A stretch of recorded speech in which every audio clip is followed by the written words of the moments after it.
This video is brought to you by Keeps. What's up, Wisecrack? Michael here. I don't know if you knew this, but a lot of people are having totally level-headed reasoned debates about censorship these days. We are living under, we're living for that effect under a communist regime right now.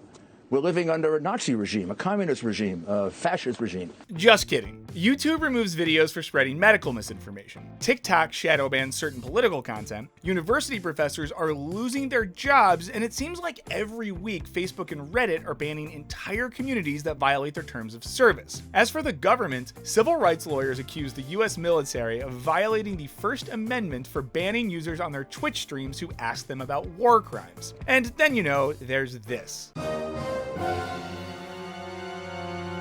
A lot of it raises a central question. What is censorship? Am I being unjustly censored when I get thrown out of my local Taco Bell after smearing myself in mashed potatoes to protest their anti-spud menu changes? What about if I do it at City Hall? More seriously, we might ask about what it means when private entities who have always had a right to refuse people service for many, but not all reasons, get to fact check a public figure, or block people from sharing a news article about the son of a presidential candidate. Americans like to celebrate our long history of free expression, and as a result, we really hate when something looks or even just feels like censorship. But it turns out the way we think about censorship is often wrong, and usually inadequate for thinking about what it looks like today. To figure out what the is happening, let's go back to the beginning in this Wisecrack Edition on. And before we get into it, I want to give a shout out to Keeps. It can be really embarrassing to talk about getting older. It seems like your back is always out of whack, you don't recognize all the memes on Twitter, and some people might find themselves losing their hair. In fact, 2 out of 3 guys will experience some form of male pattern baldness by the time they're 35. Unfortunately, you can't just Urban Dictionary away the solution to losing your hair. However, you can turn to Keeps. Keeps is an affordable hair loss treatment program that provides FDA-approved prescription and over-the-counter medication. You used to have to go to the doctor's office for a hair loss prescription, but thanks to Keeps, you can visit a doctor online and get the medication delivered right to your home. They make it easy and deliver your medication every 3 months, so you don't have to make any extra trips to the pharmacy. Keeps treatments can take 4 to 6 months or more to see results, so the sooner you act, the more hair you can save. Find out why Keeps has more 5-star reviews than any of its competitors, and why hundreds of thousands of men trust Keeps for their hair loss prevention medication. Go to keeps.com/wisecrack or click the link in the description to receive 50% off your first order. Now, back to the show. It'd be hugely disappointing to our philosophically inclined fans if I didn't mention one of ancient history's most notable victims of censorship. In 399 BCE, a 70-year-old man in Athens was sentenced to death on 2 charges: corrupting the youth and worshipping false gods. The man was Socrates, and he was critical of the young democratic government of Athens, which was at war with its neighbor Sparta. 2 of his students were involved in violent rebellions against Athens. While the students died, Socrates was still around to blame. The Athenians were worried he'd poison more young minds with his anti-democratic ideas, so he was put on trial and sentenced to drink hemlock. When your 10th grade history teacher brought up Socrates, it was probably to show how far we've come from this kind of censorship. Poisoning an old guy for saying stuff is wrong. Today in America, we don't punish people for bad-mouthing the government. It's protected by the First Amendment. We can even burn our flag. Except, well, that was a lie, and not for the reasons you think. Basically, for as long as the First Amendment has existed, America has been incredibly eager to bypass it. Indeed, our so-called inalienable right to swear. It's like if there were a book with covers made of you'd think, that's intriguing. I wonder what's in this book that they saw fit to give it covers made of pure. And then you open it and was still being decided in the Supreme Court as late as the 1970s. But what is censorship anyway? Broadly speaking, it's the suppression of words, images, or ideas that are offensive, harmful, or otherwise objectionable to, well, whoever the censor happens to be. In the case of Socrates, the government of Athens censored him because they believed he was a threat to their democracy. In its most obvious form, the censors are the people in power openly trying to stop certain ideas from reaching the public. That might mean creating laws that let you poison old guys, or banning and burning books, outlawing religions. Nobody expects the Spanish Inquisition. Or even straight up controlling the press. It's the kind of censorship America's founders feared when they created the First Amendment, prohibiting the government specifically from limiting speech or establishing a state religion. Sociologist Sue Curry Jansen calls such limitations regulative censorship. Regulative censorship is hella old, like when Egyptian pharaoh Akhenaten sent royal officials to physically chisel away any references to gods on tombs, temples, and walls that weren't his preferred god. And Chinese Emperor Qin Shi Huang ordered the destruction of books so that people would believe the world began with his reign. Centuries later in Europe, the Catholic Church published its first index of forbidden books. Then there was the Spanish Inquisition, which not only prohibited certain books, but expelled Jews from Spain's borders, torturing and killing thousands of people in the process. This is the kind of censorship our history books love to talk about, which isn't a bad thing, it's just not the only thing. Over time, the kinds of things that got censored and the way they got censored started to change. With censorship came more opposition to censorship. More people started defending freedom of expression and freedom of the press globally, and those ideas became particularly popular in Europe and its colonies. Sweden became the first country to formally abolish censorship with a law guaranteeing freedom of the press in 1766. After it finally became a country, America cemented the freedom of the press and expression in its very first constitutional amendment. Hell yeah! Censorship. Fudge censorship. Just 7 years later, founding father, Bill of Rights champion, and America's second president, John Adams, signed the first of the Sedition Acts, which, would drag you to court for criticizing the government. Oh boy.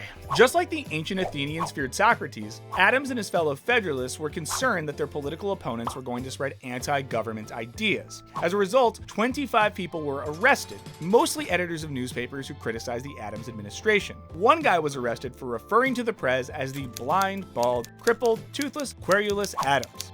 The clear abuse of the law caused protest across the country, and it was repealed a few years later under Jefferson's presidency. But there would be much more successful attempts at censorship by the government. So we see this open push for censorship and the ensuing backlash which undoes it. So if you're looking to label some ideas as unspeakable, what do? You roll out licenses or classificatory bodies. For example, it's not that you can't say whatever you want on a TV station, but you do need a license to run a TV station. Tonight, on Cop Drama, on TV, they're gonna say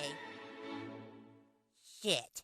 And well, to maintain that license, you need to follow the rules laid out by the FCC, which means not saying certain words intense. without getting a hefty fine. On the classification front, you can make whatever movie you want, but if it has too many bad words, the MPAA will give it an R rating and movie theaters won't let the kids see it. Sue Curry Jansen describes this method as the good lie, which serves to hide the operations of the censor. More often than not, people who aren't specifically persecuted by the censoring bodies hop on the bandwagon and accept these new forms of censorship because such rules fit with their worldview. The licensing kind of censorship is how Woodrow Wilson pulled off one of the most far-reaching censorship drives in American history. During World War I, he formed the Committee on Public Information, both a creator of propaganda and a licensing authority. It manipulated and censored all external news coverage about the war on a scale never seen before in the US. Eventually, they had control over every part of the media. They reviewed every newspaper and every radio program to make sure it didn't impede the war effort. But instead of the framing of everything is banned, the framing was, the nice authorities are going to look everything over and approve it first. The good lie. 150,000 Americans, emboldened to bolster the war effort, signed up to volunteer for the CPI. They did that stuff for free. Wilson also passed the 1918 Sedition Act, making it punishable by 20 years in jail to utter, print, write, or publish any disloyal, profane, scurrilous, or abusive language about the form of the government of the United States. Basically, a series of laws ensured that if you printed anything the CPI didn't approve of, you were in big trouble. A guy named Charles Schenck was sentenced to 6 months in prison for distributing a leaflet opposing the draft with the headline, "Long live the Constitution of the United States." Like Socrates' teaching, it was dangerous. It might jeopardize America's national security. Now, you might have heard the phrase, shouting fire in a crowded theater, to describe reasonable limits on free speech. If I create a fake panic during a play where people get trampled to death, no one would say that's within your constitutionally protected rights. It's censorship in a way, but a censorship most reasonable people would support. But the common sense of the phrase is hugely deceptive. It became a go-to example of acceptable censorship after it was lifted from the text of a Supreme Court decision for one Mr. Schenck and his anti-draft leaflets. But despite the obviousness of his logic, it was meant as a metaphor for why Schenck must be censored. The court unanimously upheld his conviction. Criticizing America's involvement in a war was now akin to making a false panic at the theater. Wilson contended that censorship was absolutely necessary to public safety, and like the Supreme Court, people bought it. Ironically, it was Wilson's censorship drive that suppressed news of a dangerous new form of influenza that was decimating American military bases. While this censorship was meant to bolster morale for the war effort, nearly half of troop fatalities were a result of the censored disease. It was this censorship which led to the name the Spanish flu, since Spain's press freely reported on this verboten topic. And this wasn't some weird aberration in American history. Four-time presidential candidate Eugene Debs was also thrown in jail for criticizing the war, and the Schenck case wasn't overturned until 1969. As late as 1971, the Supreme Court had to decide if wearing a "fuck the draft" jacket in a courthouse was protected speech. While this might seem like Bill of Rights 101, it was up for debate among the nation's foremost legal authorities if the naughty word in the phrase was worthy of constitutional protection, a protection the court affirmed in a 5-4 decision. Thank God. Hey, no bleeps because it's history, kids. But not all censorship comes from written laws or court decisions. A lot of it comes from us, often unwittingly as the result of government interference. According to Jansen, this is constitutive censorship. Other scholars call it sociological censorship or existential censorship, but it's basically the set of unwritten rules and norms that shape and limit the ideas people have. The censorship that societies allow, tolerate, or even ask for. Under Wilson, many papers actively censored influenza news just to do their part in the war effort. Censoring bad things about the war effort just became a norm held by people even without the threat of fines or imprisonment, and its effects continued long after the war was over. Constitutive censorship happens without government interference too. For instance, I might not want to show up at the house of former Wisecrack CEO Jacob Solomon to leave him a note that says, "I am the Lizard King," for fear of personal or professional repercussions. In a survey of 300 journalists by the Columbia Journalism Review, about 1/4 responded that they purposely avoided newsworthy stories, citing reasons ranging from fear of embarrassment or potential career damage to protecting business interests. People also censor themselves with deference to the sensibilities of others, like not saying curse words around your parents, or Not screaming, "Vaccines are safe and effective," in a Whole Foods parking lot. For all the pointing fingers about people feeling censored at workplaces or universities, this is often what's happening. Groups of people hold certain values, and running afoul of those values could lead to a range of reactions, from "I respect you less" to "I'm going to openly criticize you with my peers for deviating" to "I'm going to try to get you fired." In her history of censorship, Jansen writes that constitutive censorships are elastic. Limits or permission can be expanded or contracted, but constituent censorships can never be fully eliminated.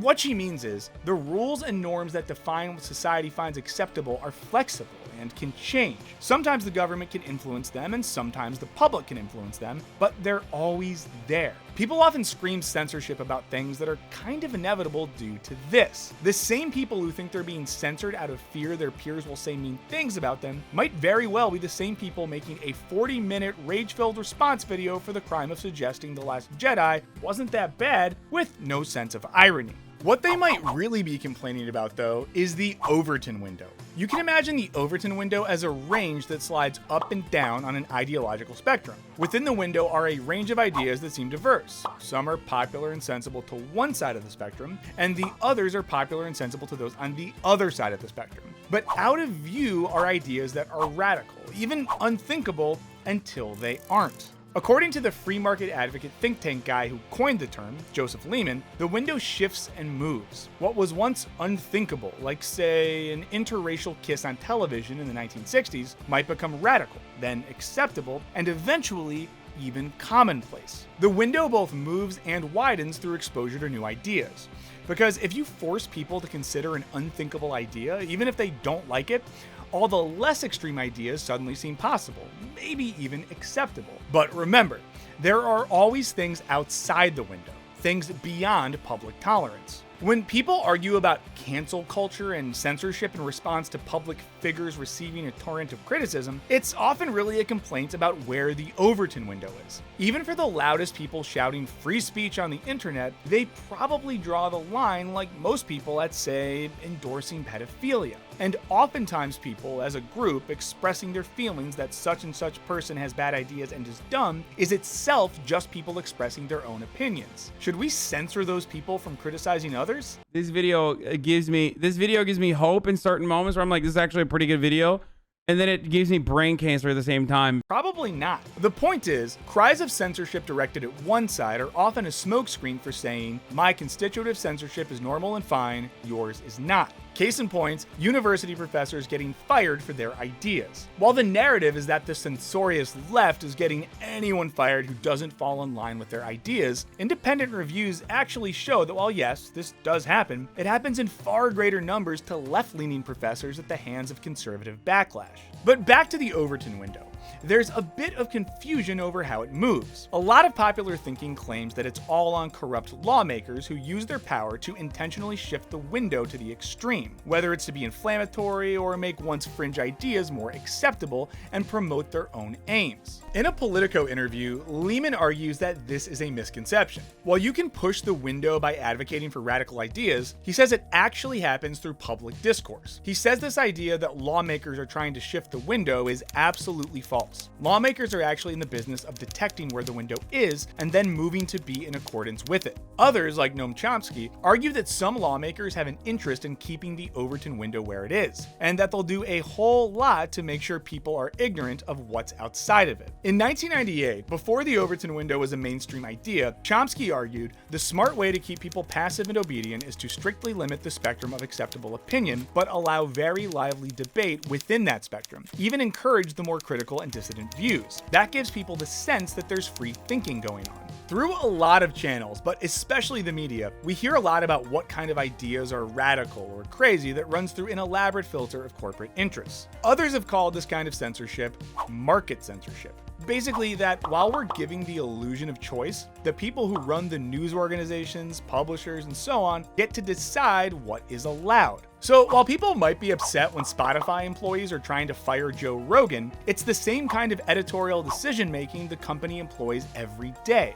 Like when they decide to reject my pitch for the Bring Back Potatoes, the Taco Bell podcast, or the Spotify Should Pay Musicians More podcast brought to you by Spotify. It's not that these decisions don't have the effect of shutting out ideas, but it happens on a daily basis that people are otherwise fine with. Every time a museum opts to show one artist instead of another. Every time someone does or doesn't get a book deal. Every time a news anchor's contract is renewed or not. I'm not saying this kind of market censorship is good, but unless the argument is Spotify should pay everyone with an idea with no regard to the content of that idea, our concept of censorship is a little lacking here. Otherwise, it seems like people are saying, my idea should get past this filter, others should not. And while well-reasoned people are generally concerned about the way misinformation spreads on social media like wildfire, we might not want to be so enthusiastic about Twitter removing articles about Hunter Biden. While coordinated disinformation might be a huge threat to the very idea of free and open discourse, it doesn't take a lot of dot connecting to see how our methods for fighting those things can end up haunting us. It might just end up ceding power to people in Capitol Hill or Silicon Valley to decide what ideas are too dangerous. It's the same rationale that got Schenck thrown in jail under Wilson and that blacklisted actors for their political affiliations during the McCarthy era. In the 1940s and 50s, the federal government thought they had a solution to a similar problem. The FCC mandated that TV and radio stations gave airtime to both sides of any controversial issue.